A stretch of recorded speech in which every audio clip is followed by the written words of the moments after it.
Next question comes from Simon Gross. Simon Gross from Science Media. Bob, last time you were here, you dodged my question about the politics of... No, I didn't. I answered it directly and challenged you, and you didn't come back with an answer on that, Simon. I remember it very clearly. I'll refer everybody to the transcript. Please the politics of a carbon price. You expressed in your speech regret that the major parties are refusing to put price on carbon. Your policy is to put a $23 a price per tonne on carbon in the next parliament, raising it by CPI plus 4%. Gets up to about $40 a tonne by 2020. Now, according to estimates of global emissions put out by Climate Works, taking on board all the undertakings at Copenhagen, global emissions will be around 49 billion tonnes by 2020. In 2009, they were about 32 billion tonnes. So global emissions will rise about 18 billion tonnes, about 60% in the next 10 years, at the same time as you're wishing to impose a price on carbon for Australian voters. How would you convince the voters, and through them, the governments of the day, to maintain that price on carbon?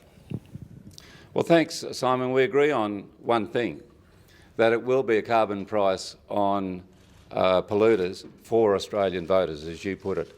The difference between our scheme and the one proposed last year by Labor and the Coalition is that we will tax the polluters and put the money into the taxpayers to cushion them against power price rises, and no action will lead to a 13% of increase in power price rises over those that are already occurring by 2020.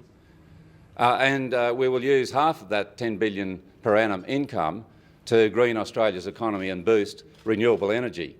Now, that's very popular with Australians, let me tell you. One of the differences between the two of us may be that you are sceptical on climate change. I'm not. It has to be tackled. And let me go to another reference, which is Nobel Prize-winning economist Joseph Stiglitz in this country a fortnight ago backing a carbon price. Here's the Greens absolutely in tune with this Nobel Prize-winning economist, with both Julia Gillard saying no and Tony Abbott saying no.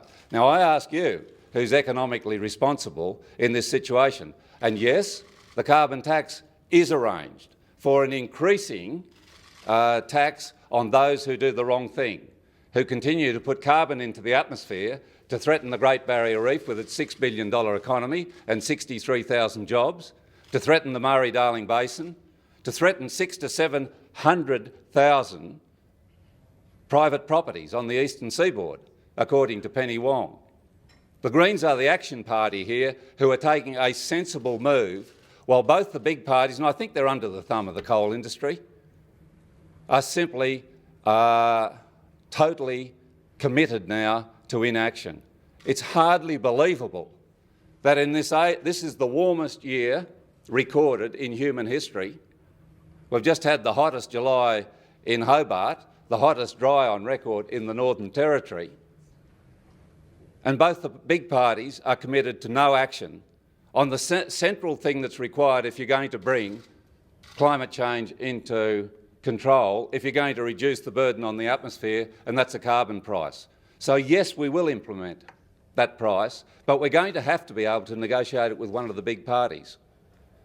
And that's why it's very important this Saturday that people who are worried about climate change and the impact on their children and their grandchildren, not just their environment but their economy, vote Green.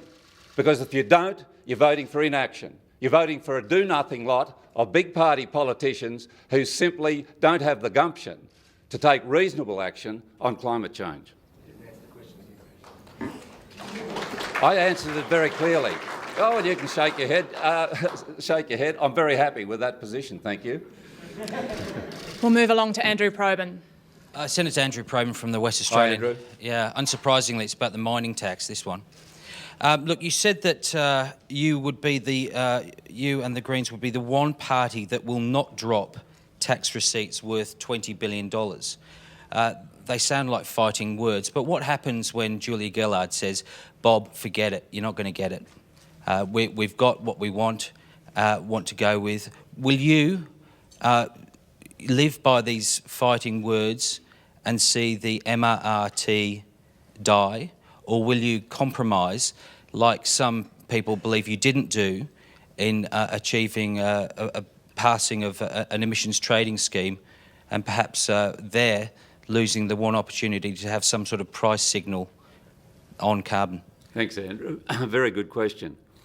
And here's the answer. We, in the next parliament, are faced with the Greens saying we'll raise the Treasury recommended and the Swan-Rudd recommended super profits tax, with a Labor potential. I think you're indicating there that Julia Gillard will be Prime Minister, which would raise about 22.5% instead of 40% on super profits. Or an Abbott alternative, and if they're in opposition, who are saying we'll raise not $1 from the big coal and iron ore barons. We'll put the burden instead onto the Australian people. Well, given that option, you don't have to be Einstein to know that the Greens will be going with the Labor Party alternative. But I'll give you also this. We were faced with that option 18 months ago when Wayne Swan and I discussed on the threat of recession coming to this country. And the Liberals said, no, we won't have a stimulus package. Many of the pundits would have said, well, the Greens are not going to follow in there either, but we did. Because we looked at this Australia being punished by going into a recession and the prospect of there being 1 million unemployed Australians. And we took the best economic advice available and we supported that package through the parliament. But in the process, we negotiated with Mr Swan and Mr Rudd that the $950 cheques going out to everybody, remember those, were reduced to $900. And with the 300 or 400 million dividend, we put that into a jobs dividend and help local government and bikeways and heritage refurbishment and small business that was threatened to get a better outcome for Australians. So all I can do is say we will negotiate strongly, inject better ideas into the mining tax proposal Labor has, and I think we will get a dividend. But if push comes to shove, we'll take the government's $9.5 billion over the forward estimates rather than Tony Abbott's zero as he goes on to cut 30,000 jobs, including 12,000 in the public service.